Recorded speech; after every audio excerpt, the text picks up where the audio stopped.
Paper में जाहिर निकाले, लाइट नहीं काटे, पेपर में जाहिर निकाले, जाहिर करो, हम लोग छोड़ देते हैं।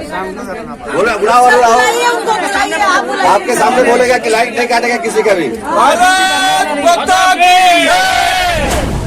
आपके घर के बिजली का मीटर काट कर ले जाएंगे वो। आपने प्रोडक्ट का EMI नहीं भरा तो आपके घर अपने आदमियों को भेज रहे हैं। आपने पिछले 8 महीने से EMI या फिर बिजली का बिल नहीं भरा तो अब आपकी इज्जत हम ज़रूर उतार देंगे। 8 महीने से पूरा देश बंद था तो मैं क्या करूं? काम धंधा बंद है तो इसका क्या मतलब? जिम्मेदार तो आप हैं, हम नहीं। इन शब्दों का तांडव अब देश के कोने कोने में नजर आ रहा है।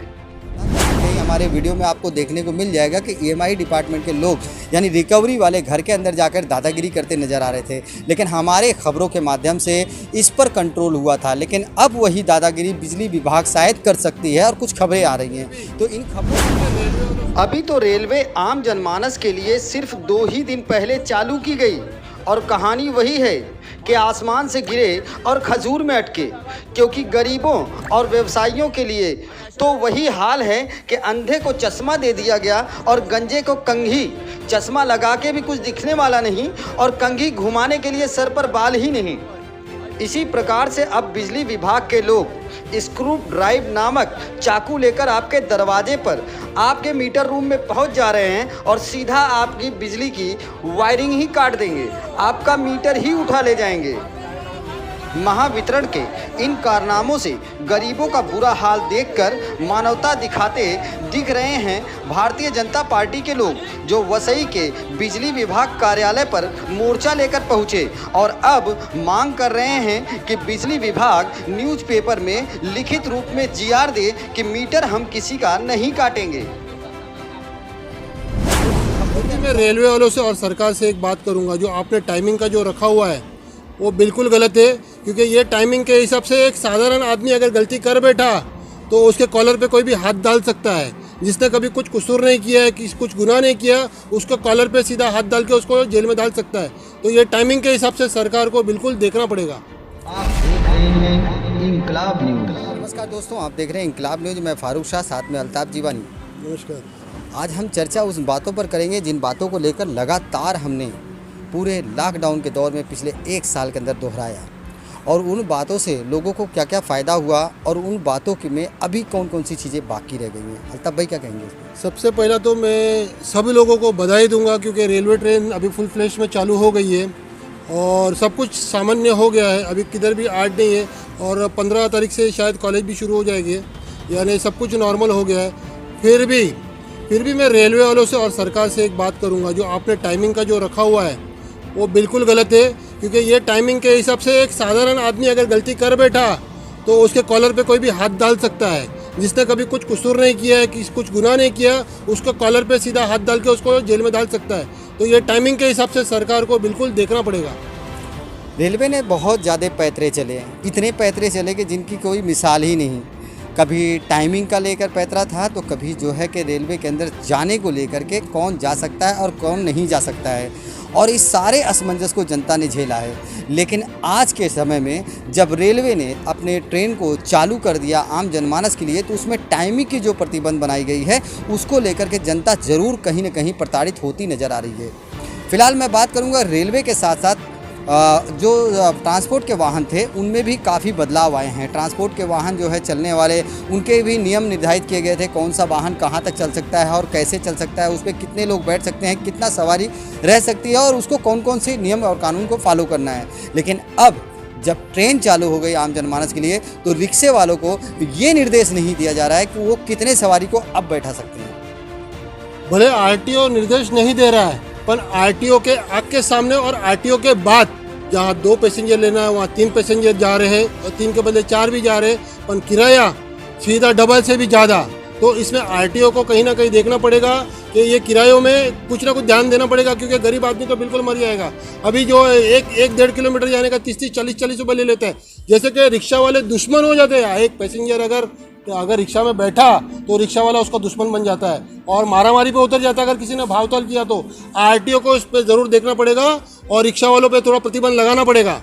लॉकडाउन के दौरान हमने एक खबर प्रसारित की थी जिसमें हमने बताया था कि आरटीओ वालों को दूर से ही दिखाई देता है कौन सा व्यक्ति विदाउट मास्क है और कौन से रिक्शे में कितने पैसेंजर बैठे हुए हैं। उस दौर में तो ऐसा चल रहा था और उसको हमने लोगों के सामने लाया था। काफ़ी कंट्रोल हुआ उसके बाद, लेकिन उसके बाद कंट्रोल होने के बाद जब अभी पूरी जनता सड़क पर आ चुकी है, जनमानस सड़कों पर निकल चुका है, लोग अपने रोज़गार और काम धंधे में लग चुके हैं, तो फिर आरटीओ डिपार्टमेंट निर्देश नहीं जारी कर सकती।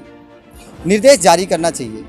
मैं जनता को एक टिप दूंगा, आप अगर रिक्शा में बैठते हो तो स्टेशन का जो एरिया होता है, परिसर होता है, वहाँ काफ़ी जाम हो जाता है और बहुत सारे पैसेंजर लोग की एक आदत होती है वो जगह पे उतरने के बाद पैसा निकालते हैं। तो एक मैं आपसे रिक्वेस्ट करूंगा कि आप पैसा पहला निकाल के रखो ताकि वेटिंग ना हो और रिक्शा वहाँ जाम ना हो, पूरी गर्दी ना हो स्टेशन परिसर में। तो ये जनता से अपील है कि इस तरह का जो करते हो, आराम से बैठ के फिर छुट्टा पैसा निकालते हो, बंदा निकालते हो, बाद में छुट्टे के लिए खड़े रहते हो, तो इस तरह से बिल्कुल ना करें और एक रिक्शा वाले के लिए छुट्टा पैसा तैयार रखें ताकि स्टेशन के परिसर में गर्दी ना हो। कई मुद्दे ईएमआई डिपार्टमेंट ने किस प्रकार से लोगों के ऊपर दबाव बनाया था, कहीं कहीं हमारे वीडियो में आपको देखने को मिल जाएगा कि ईएमआई डिपार्टमेंट के लोग यानी रिकवरी वाले घर के अंदर जाकर दादागिरी करते नज़र आ रहे थे, लेकिन हमारे खबरों के माध्यम से इस पर कंट्रोल हुआ था। लेकिन अब वही दादागिरी बिजली विभाग शायद कर सकती है और कुछ खबरें आ रही हैं। तो इन खबरों के अनुसार हम बताना चाहेंगे कि जो बिजली विभाग है, अगर उनके 8,000, 10,000, 20,000 जो भी अमाउंट हुए हैं, अगर वो ठंडे दिमाग से और बेहतर तरीके से कुछ ऐसा रास्ता निकाल करके अगर लोगों से ईएमआई के तौर पर या फिर किस्तों के तौर पर अगर अमाउंट लेते हैं तो बहुत आसानी होगी, वरना त्राही त्राही का नज़ारा होगा। फिर से एक बार मोर्चे की स्थापना हो सकती है। अभी फिलहाल तो मैं ऐसा बताऊंगा, ये जो एमएसईबी है और सरकार के नियंत्रण में आता है। अभी सरकार आपने जो ट्रेन चालू किया उसको हुआ कितना दिन है? मात्र 2 दिन हुआ और आपने वो छुरी का ऑर्डर दे दिया काटने का। अब जो जा रहे हैं और दादागिरी भी कर रहे हैं एमएसईबी वाले, बिल्कुल एकदम दादागिरी कर रहे हैं। और जिसको चाहिए, जिसका 18,000 है, 15 बाकी है, 10 आज का आज भरे तो तेरी लाइट काट जाएंगे। तो सरकार, मैं आपको ये बताऊंगा कि थोड़ा सा उसको छोटा छोटा इंस्टॉलमेंट दो 2-2 हज़ार रुपये का, ताकि वो गरीब आदमी भर सके पैसा। कई मुद्दे हैं हमारे पास, कई मुद्दों पे हमने बात किया था और आज उन मुद्दों को गिना देते हैं। सबसे पहले डॉक्टरों को लेकर के हमने अभियान चलाया था, जिसमें झोला छाप डॉक्टरों को लेकर के हमने कई बातें सामने की थी। जो झोला छाप डॉक्टर, जिसे आप नॉर्मल डॉक्टर समझते हैं या फिर किसी काम का नहीं समझते हैं, वो बड़े काम के निकले कोरोना काल में, और जो MBBS और डिग्री प्राप्त डॉक्टर थे वो लापता थे। लेकिन हमारे न्यूज़ के माध्यम से जब ये खबरें चली तो आरोग्य विभाग ने उस पर शिकंजा कसा और उनको भी ड्यूटी पर लगा दिया। लेकिन उसके बाद हमने लेकर के रेलवे को लगातार मैसेज देते रहे कि आम जनमानस को रेलवे की ज़रूरत है, लेकिन उसकी भी सुनवाई 2021 में हो गई।